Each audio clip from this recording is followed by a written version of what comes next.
लीजिएगा, बहुत अच्छे से बेटे बताऊंगा, पूरी जानकारी लीजिएगा। क्लास 11th के मैथ, जिन बच्चों ने सही डिसीजन लिया है PCM लेने का, गवर्नमेंट जॉब लेने का या आगे पढ़ने का, उसके लिए मैथ बहुत ज़रूरी है। ठीक है, हमारे यहाँ सिलेबस में सबसे बड़ी बात यह है मैथ का बेटे, हम यहाँ पर NCERT पूरी अच्छे से सॉल्व करेंगे। NCERT बहुत अच्छी बुक है।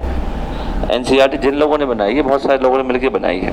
ठीक है, और बनाने का एक मकसद ये है कि भाई जितने टीचर हैं अच्छे लोगों ने बनाई है NCERT, तो जो बनाई है तो उसको कोई बहुत बड़ा लिंक है। ठीक है, NCERT के जो कॉन्सेप्ट हैं अपने आप में बहुत यूनिक है। चाहे कोई भी बुक हो, चाहे RD शर्मा हो, चाहे इसके अलावा RS अग्रवाल हो, या कोई भी अन्य किताबें होती हैं, बुक्स होती हैं, सारे कॉन्सेप्ट इसी के होते हैं बेटा, है ना। इससे अलग कोई कॉन्सेप्ट नहीं आता है। ठीक है, तो हम अपने यहाँ पे बैच में बेटे क्या करेंगे, पूरा कॉन्सेप्ट करेंगे और फुल डिटेल में इसको करेंगे। ठीक है बेटा, फुल डिटेल में इसको सॉल्व करेंगे। ठीक बात, ताकि NCERT के हर एक क्वेश्चन में, आपने देखा 10th क्लास में 9th क्लास में हर एक क्वेश्चन में अलग अलग चीज़ें बताता है बेटा, है ना। एक क्वेश्चन आया उसमें कुछ और सिखाया NCERT ने, अलग क्वेश्चन आया कुछ उसमें और सिखाया। तो NCERT सभी टाइप को सिखाती है, लगभग सभी टाइप को सिखाती है NCERT। ठीक है, ये हुआ, अच्छे से कर लेंगे, यहाँ हो जाएगा। ठीक है, दूसरा कुछ और एडवांस हमें सीखना होता है। भाई हमने कोचिंग लगाई है बेटे, कोचिंग लगाई तो कुछ एडवांस सीखने के लिए लगाइए। कोचिंग लगाने का, ठीक है, या ट्यूशन लगाने का एक ही हमारा टारगेट होता है, वो टारगेट ये है, मतलब कुछ माने तो कोचिंग सबसे पहले क्यों लगाई है बेटा आपने, कि आप सिलेबस को, जो भी आपको सिलेबस दिया है उसको आप विद इन टाइम कर लें, विद इन टाइम में कर लें, है ना। और विद इन टाइम का मतलब है बहुत ही अच्छी तरह से कर लें, बहुत ही अच्छी तरीके से, बेस्ट तरीके से हम इसको कर लें। ठीक है, बहुत ही बेस्ट तरीके से हम इसको कर लें। ठीक है, तो एक और मतलब क्या होता है भाई, कोचिंग लगाइए, और एक और बात कोचिंग लगाने क्या होता है बेटा, हमारा डाउट दूर हो जाए। हमारे माइंड में बहुत सारे क्या होते हैं, डाउट होते हैं बेटा। ठीक है, जब बहुत सारे डाउट होते हैं तो हमें पूछने भी चाहिए कि हमारे से डाउट इतने आ रहे हैं, हमें बता दीजिए, बिल्कुल बताएंगे बेटा। ठीक है, पूछने का कोई बाउंडेशन नहीं है, जितने भी सारे डाउट आ रहे हैं आज की क्लास में आ रहे हैं आज पूछिए, क्लास खत्म हो रही है, जब बीच में पूछना है बीच में पूछिए। ठीक है बेटे, और मान लीजिए आज के बाद भी आपके डाउट रह रहे हैं तो आप कल आके पूछिए, कोई समस्या नहीं। ठीक है, डाउट पूछना जरूरी है, कोचिंग आपने इसलिए लगाई है। तीसरा बेटा, कुछ चीज़ें एडवांस सीखने के लिए, ठीक है, समझ पा रहे हैं, कुछ चीज़ें एडवांस सीखने के लिए। ठीक है, और उसी एडवांस को हम यहाँ प्रयोग कर रहे हैं। उसी एडवांस को भाई कुछ क्वेश्चन हमें हाई लेवल के सीखने हैं, और जब हाई लेवल क्वेश्चन सीखने हैं तो कुछ बुक काफ़ी अच्छी बनाई है इस लेवल सीखने के लिए। तो हम एक बुक ये कर लेंगे और थोड़ी थोड़ी हम ये कर लेंगे RS अग्रवाल, 2 बुक बहुत अच्छी है। ठीक है, RD शर्मा कंपेयर में कोई बुक नहीं है। इससे जो बच्चा आगे ND की तैयारी करता है या एक्स ग्रुप की तैयारी करता है, टेक्निकल तैयारी करता है, इंडियन कोस्ट गार्ड की तैयारी करता है, उसमें सीधे क्वेश्चन RD शर्मा से आते हैं, तो बहुत अच्छी चीज़ है। ठीक है बेटे, और जो हमारा टारगेट था कोचिंग आने का वो हमें यहाँ मिल जाता है। ठीक है, एडवांस चीज़ें सीखने को मिल जाती है, ताकि हमारे पेपर होते हैं बहुत, अगर डिफिकल्ट पेपर आता है 11th क्लास में स्कूल से आपको मिलता है तो वो आपको सीखने को मिले। ठीक है बेटे, यहाँ से तैयारी करके जाएँ आप, बहुत ध्यान समझिएगा मेरी बात को। ठीक, तीसरी बात ये है कि भाई हमें कुछ और जो है इम्पोर्टेंट क्वेश्चन चाहिए, जो वाकई में काफ़ी इम्पोर्टेंट होते हैं। इम्पोर्टेंट क्वेश्चन के लिए कुछ और बुक्स वगैरह होंगी, या कहीं भी कोई सोर्स से आपको वर्कशीट दी जाएगी बेटा। क्या दी जाएगी? वर्कशीट। ठीक, यही चीज़ 12th क्लास में हम ICSE बोर्ड से कनेक्ट कर देते हैं बेटा। ठीक है, RD शर्मा होती है, और RD शर्मा के लिए साथ साथ एक और हम बुक ऐड कर देंगे इसमें, जो ICSE बोर्ड की होती है, ISE बोर्ड की होती है, ML अग्रवाल वगैरह की बुक होती है, बहुत अच्छे क्वेश्चन होते हैं RD शर्मा जैसे भी, तो उसको हम ऐड कर देते हैं। तो वर्कशीट में क्या होंगे, चैप्टर वाइज आपको दी जाएगी। ठीक है बेटे, जो भी आप चैप्टर सीखे हैं यहाँ पर, तो चैप्टर वाइज आपको वर्कशीट मिलेगी, ताकि आपने NCERT से, RD शर्मा से जो कुछ भी सीखा है उसकी प्रैक्टिस आप कर सकें। भाई प्रैक्टिस करना भी चाहिए। ठीक है, प्रैक्टिस करने से क्या होता है भाई, आपने चैप्टर पढ़ लिया, अच्छी बात है, बहुत अच्छी बात, चैप्टर आपने पढ़ा तो प्रैक्टिस की, तो इससे आपका रिवीजन हो गया, साथ साथ आप नई चीज़ें सीख गए, तो ये बहुत ज़रूरी है। ठीक बेटे, बहुत ज़रूरी है। ठीक है, बदलाव करना ये बहुत ज़रूरी है, वर्कशीट करना। ठीक है, ये सब अब इतना सब हो गया। ठीक है, अब सबसे बड़ी बात यह है, अब इसके बाद हमें क्या करना है, ठीक है, इसके बाद करना है हमें आप लोगों को चेक करना है टेस्ट। भाई इसके बिना तो पढ़ाई अधूरी है, अपने आप को चेक करेंगे टेस्ट में बेटा तो कैसे करें। तो टेस्ट बेटा हम यहाँ लेंगे आपका, सबसे पहली बात, पहला टेस्ट जो होगा बेटा वो होगा चैप्टर वाइज। जैसे मैंने आपको वर्कशीट दे रहे हैं तो ऐसे टेस्ट क्या होगा, चैप्टर वाइज। हमने लिया आपका चैप्टर फर्स्ट, जो कि चैप्टर फर्स्ट जो मैथमेटिक्स का है वो सेट है, ठीक है, उसका हमने आपको चैप्टर पढ़ाया पूरा अच्छे से, दोनों से पढ़ाया। तो पहला आपका होगा एनसीईआरटी बेस्ड, पहला आपका टेस्ट पेपर क्या होगा, एनसीईआरटी बेस्ड होगा, ठीक है। ये इसीलिए है ताकि आपने एनसीईआरटी की पूरी एक्सरसाइज की है, समझना मेरी बात को, एनसीईआरटी की सारी एक्सरसाइज हमने की है यहाँ पर। और मैं आपसे पूछूं बेटा आपने रिवीजन कर लिया कि नहीं कर लिया, आप बोल रहे हो वैसे ही हाँ किया नहीं किया, पर मुझे कैसे पता चलेगा आपने रिवीजन किया नहीं किया। तो मैं उसी एनसीईआरटी बेस में से एग्जाम्पल और एक्सरसाइज में से कुछ सिलेक्टेड क्वेश्चन लूँगा जो मेरी नज़र में इंपॉर्टेंट होंगे, तो उसका मैं एक पेपर तैयार करूँगा और वो पेपर यहाँ पे बना के दूंगा आपको। तो ये जो टेस्ट है वो किसके पॉइंट ऑफ व्यू से है बेटा, रिवीजन। अगर आपने अच्छा रिवीजन किया है तो टेस्ट में परफॉर्मेंस कैसी आएगी, अच्छी, और मुझे समझ में आ जाएगा, ठीक है, कि आपने एनसीईआरटी का रिवीजन किया इसलिए टेस्ट में नंबर अच्छे आए हैं, ठीक बात, ओके। तो मतलब कहीं पर भी डाउट नहीं छोड़ना है, ठीक है। दूसरा भाई हमने और मेहनत की है आर.डी. शर्मा की, ठीक है, या और मेहनत की है आर.एस. अग्रवाल की, या और मेहनत की है हमने वर्कशीट की, समझ में आई बात। तो अब इसमें से भी क्या होगा, टेस्ट। अब ये तो हुआ रिवीजन की बात जो आपके स्कूल में काम आएगी, सब जगह काम आएगी। अब ये होगा आपकी जानकारी की बात, आपने इंटरेस्ट दिखाया मैथ में तो इसका पेपर कैसा गया है, ठीक है, इस लेवल का पेपर। तो 2 पेपर हो गए चैप्टर वाइज, तो हर एक चैप्टर का 2 पेपर लगाना बहुत कंपलसरी है, ठीक है। पेपर मोस्टली संडे को होगा क्योंकि संडे को एक्स्ट्रा टाइम आपको मिलेगा, ठीक है बेटे, रेगुलर क्लासेस कम होती हैं, संडे को ये आपको देना पड़ेगा, या जब भी होगा पॉसिबल, ठीक है। ये हो गया आपके बेटे 14 चैप्टर हैं, 14 मल्टीप्लाई बाई 2 तो 28 टेस्ट आपके हो जाते हैं, ठीक है। इसके अलावा आपको लग रहा है कि सर हमें एक और बार देना है तो वो आप ले सकते हैं, इसका भी हम रखा है। मान लो कि किसी बच्चे के टेस्ट में नंबर कम आ रहे हैं चैप्टर फर्स्ट में, चैप्टर 2 में, तो उसको एक और पेपर दिया जाएगा, बेटा फिर तैयारी करो, फिर पेपर दो, फिर नंबर लेकर, छोड़ेंगे नहीं। मान लो कि हमने छोड़ दिया कि भाई कोई बात नहीं इसमें आपके नंबर कम आए, बहुत कम आए, तो ऐसा नहीं करना है, आपको दोबारा देना पड़ेगा, तब तक आपके नंबर सही नहीं आ रहे हैं, ठीक है। ये आपके इम्प्रूवमेंट के लिए सही बात है, ठीक बात। तो एक टेस्ट तो हो गया बेटा ये वाला, ठीक है। अब समझिए कुछ और। अब टेस्ट पेपर से तैयारी होती है बेटा पेपर की, ठीक है। तो दूसरी बात समझिए, दूसरा पेपर क्या है, दूसरा टेस्ट का जो फॉर्मेट है, ठीक है, ये टेस्ट अब आपको हाफ ईयरली एग्जाम की प्रिपरेशन कराएंगे, ठीक है। हमारा सिलेबस अब अप्रैल से शुरू करके, ठीक है, जून तक आपका हाफ ईयरली का हो जाएगा, ठीक बेटे, जून तक पक्का हो जाएगा, डेफिनेट हो जाएगा हाफ ईयरली तक, ये निश्चित बात है, ठीक है। और वैसे भी आपके हाफ ईयरली कब होते हैं, आफ्टर जुलाई होते हैं, जुलाई से पहले किसी कीमत पे किसी भी स्कूल के हाफ ईयरली नहीं होते, ठीक बात। एक और बात मैं आपको बताऊं बेटा, हालांकि जुलाई में बोल रहा हूँ, हाफ ईयरली एग्जाम आपके सितंबर में होंगे।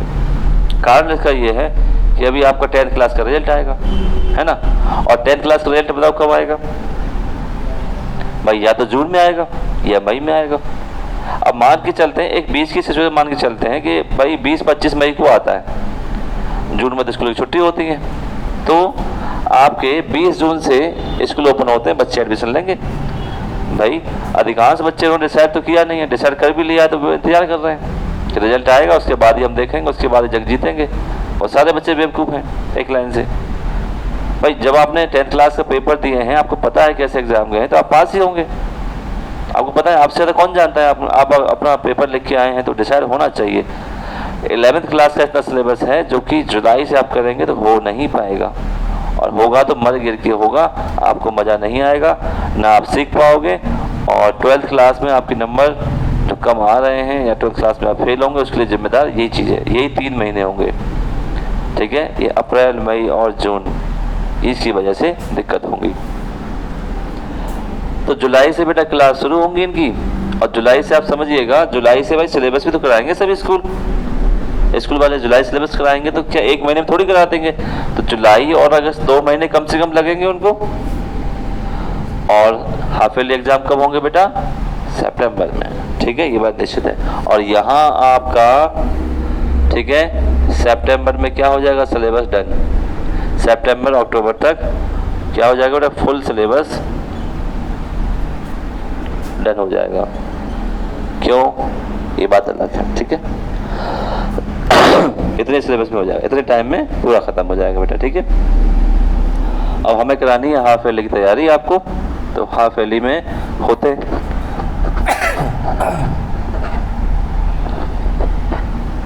तो हाफ ईयरली में क्या होते हैं बेटा?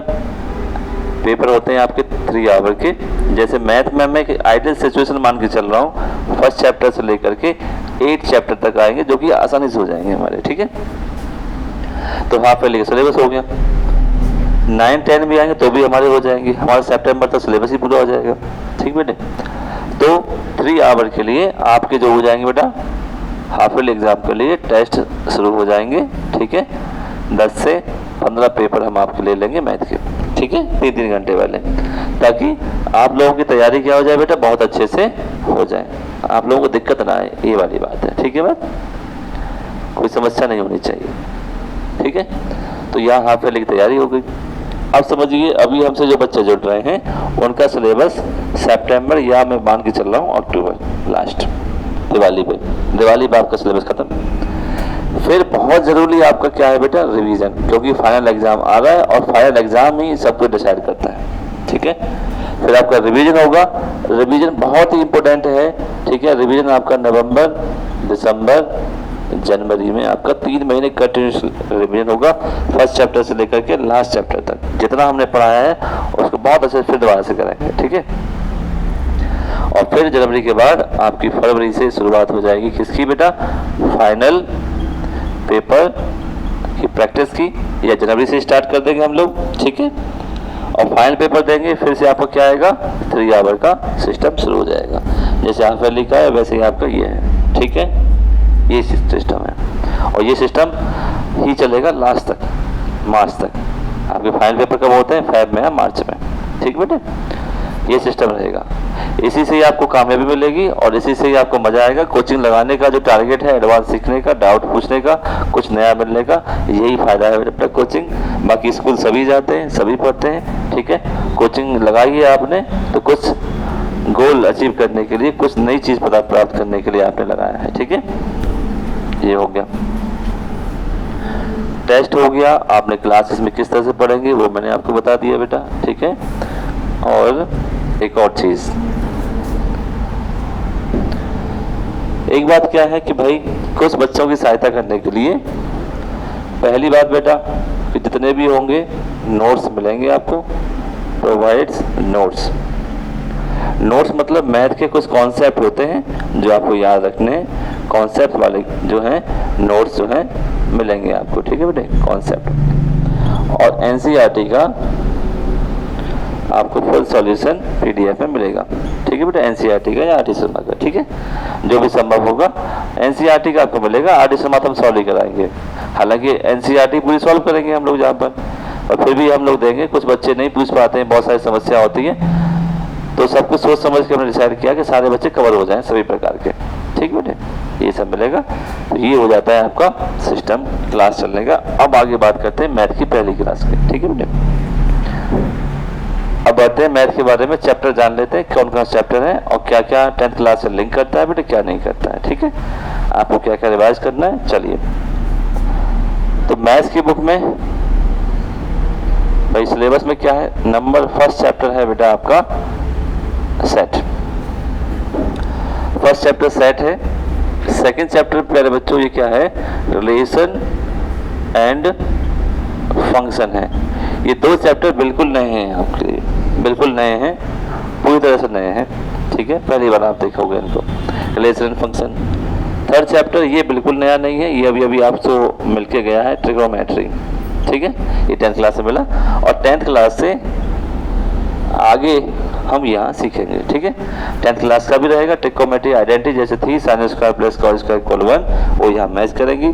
ठीक है, पाइथागोरस थ्योरम से हम ट्राइंगल बनाते थे और निकालते थे। ठीक है, perpendicular upon hypotenuse, base upon hypotenuse, सब कुछ इसमें आएगा। ठीक है, टोटल आएगा 10th क्लास का एक चैप्टर यहाँ मैच होता है। ठीक, 4th वाला चैप्टर जो है सिलेबस में नहीं है, PMI, ये सिलेबस में आपका नहीं है। ठीक है, प्रिंसिपल ऑफ मैथमेटिकल इंडक्शन, ये सिलेबस में नहीं है। ठीक बेटा, जो भी टॉपिक कट गया है मैं साथ साथ बताते चलूंगा। 5th वाला क्या है बेटा? 5th वाला बिल्कुल आपको नया मिलेगा चैप्टर, कॉम्प्लेक्स नंबर। ठीक है बात, 5th वाला क्या है? Complex number. ठीक है, कॉम्प्लेक्स नंबर क्वाड्रेटिक इक्वेशन है। ठीक है, एंड क्वाड्रेटिक इक्वेशन है। ये थोड़ा मैच करेगा 10th क्लास से, ये बिल्कुल नया है। 10th क्लास का रियल नंबर था, रियल नंबर थोड़ा सा ऊपर ये आया है। ठीक है, और ये बिल्कुल नया है आपके लिए। 6 वाला ये मैच करता है लीनियर इनइक्वालिटीज। इसमें लीनियर इक्वेशन था 2 वेरिएबल 10th क्लास का, और यही 9th क्लास में ग्राफ बनाते थे हम, लीनियर इक्वेशन ग्राफ बनाते थे, वो यहाँ आएगा। ये 9th और 10th को मिलाकर बनाया। ठीक है बेटे, 7th चैप्टर बिल्कुल अलग है आपका, इसका नाम है परम्यूटेशन एंड कॉम्बिनेशन। ठीक है, ये नाम है, ये बिल्कुल डिफरेंट है, मजा आएगा करने में। ठीक है, इतना ज़्यादा कोई मतलब परेशान नहीं करेगा चैप्टर कोई भी आपको, पर नई चीज़ होती है तो ये नई चीज़ को जानते हैं इतने उत्साह से, क्यूरियोसिटी से, तो मज़ा आता है, ऐसी कोई बात नहीं। 8th चैप्टर बेटा आपका है बाइनोमियल थ्योरम। ठीक है, बहुत ज़बरदस्त बाइनोमियल थ्योरम में, जैसे आपने a प्लस बी का होल स्क्वायर पढ़ा बेटा, a प्लस बी का होल स्क्वायर निकाल सकते हैं। अगर मैं आपसे पूछ लूँ कि a प्लस की पावर 5 निकाल के दिखाओ, ठीक है, a प्लस बी की पावर होल 10 निकाल के दिखाओ, तो कौन निकालेगा? ये। ठीक, इनका यूज है, ये बताता है कैसे निकाल लेंगे भाई। a plus B whole square और q से आगे रहता है पावर 4, पावर 5, 6, 7, 8, 10 कितनी भी आती है तो इससे निकाल सकते हैं। ठीक है, ओके बेटा। 9th क्लास में आती है सीरीज। ठीक है, समेशन सीरीज, ये आपका 10th क्लास में थोड़ा सा पार्ट बताया गया था। सीरीज का मतलब AP और GP, arithmetic progression 10th class की, यहाँ थोड़ी सी बड़ी आएगी। ठीक है बेटे, AP और GP और 10th क्लास, 10th नंबर का 10th नंबर का आएगा आपका स्ट्रेट लाइन। स्ट्रेट लाइन ये चैप्टर है, ये भी 10th क्लास से लिंक कर रहा है। ठीक है, लीनियर इक्वेशन ऑफ 2 वेरिएबल से थोड़ा सा अलग, और ये बिल्कुल नया है कॉनिक सेक्शन। कॉनिक सेक्शन ये 4 पार्ट में, इसमें सर्किल आएगा, हाई पैराबोला, पैराबोला, ठीक है, एलिप्स, ये सब इसमें आएंगे। ठीक है, 3-4 चीज़ें बिल्कुल है, और पूरे 11th का सबसे आसान चैप्टर यही है जो एक दिन में समाप्त हो जाएगा। ठीक है, 3D, इंट्रोडक्शन ऑफ 3D, जिसमें हम पढ़ते हैं 10th क्लास का ये है सेक्शन फार्मूला और डिस्टेंस फार्मूला। ठीक बेटे, 3D में, इंट्रोडक्शन ऑफ 3D में। ओके, सेक्शन और डिस्टेंस फार्मूला ही आएगा यहाँ पर, और कुछ भी नहीं है, बहुत आसान है, एक दिन में समाप्त हो जाएगा। ठीक है, 13 वाला बेटा चैप्टर है आपका लिमिट एंड डेरिवेटिव्स। ठीक है, ये आपका 12th क्लास के लिए बहुत इंपॉर्टेंट है। 12th क्लास के लिए इसमें से 5 चैप्टर बनेंगे। ठीक है, इसलिए बहुत इंपॉर्टेंट, ये पर आप अभी सीख जाओगे, ये आप फिजिक्स में सीखेंगे डेरिवेटिव, यहाँ सीख जाओगे फिजिक्स में। ठीक है, तो फिजिक्स में डेरिवेशन बिना डेरिवेटिव के हो ही नहीं सकते हैं। ठीक बेटे, फिजिक्स के डेरिवेशन जो है 14 नंबर का जो था पुरानी ओल्ड NCERT में, वो सिलेबस अलग था, वो चैप्टर वैसे 14 वाला नहीं है, सिलेबस में नहीं है। पर इसके बाद कौन कौन से है? एक तो है बेटा प्रोबेबिलिटी, और एक है आपका स्टैटिक्स। ठीक है, समझ मत, तो ये चैप्टर है बेटा, ये 4 नंबर कट गया, टोटल चैप्टर कितने हुए? 14 ही हुए।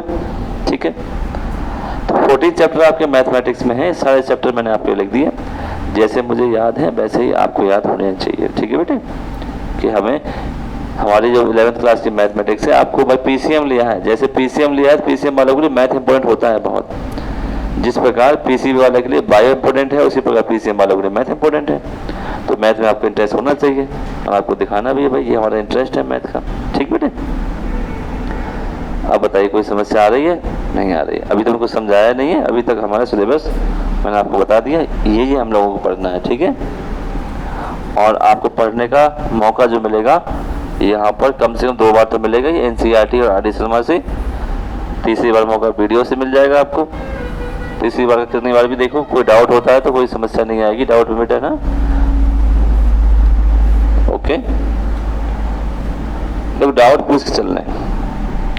जितनी भी क्लास चल रही है, सर ये क्वेश्चन समझ में नहीं आया है, आपको डाउट पूछ के चलना है। मैं फिर पहले से कह रहा हूँ, अभी नहीं आया है, घर जाके आपने पढ़ाई की है, फिर कोई डाउट लग रहा था फिर पूछ लें आपको। डाउट में कोई भी क्वेश्चन कॉम्प्रोमाइज़ नहीं करना है, बस सीखना है ताकि टेस्ट पेपर हो और टेस्ट पेपर में नंबर अच्छे जाने चाहिए, ठीक है बेटे।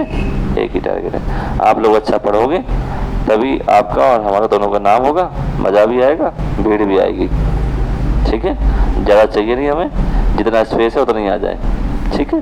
चलो अच्छा पढ़ाएंगे तो अच्छी आ जाएगा, ठीक बेटे। शुरुआत करें अब चैप्टर नंबर 1 की बात कर लो।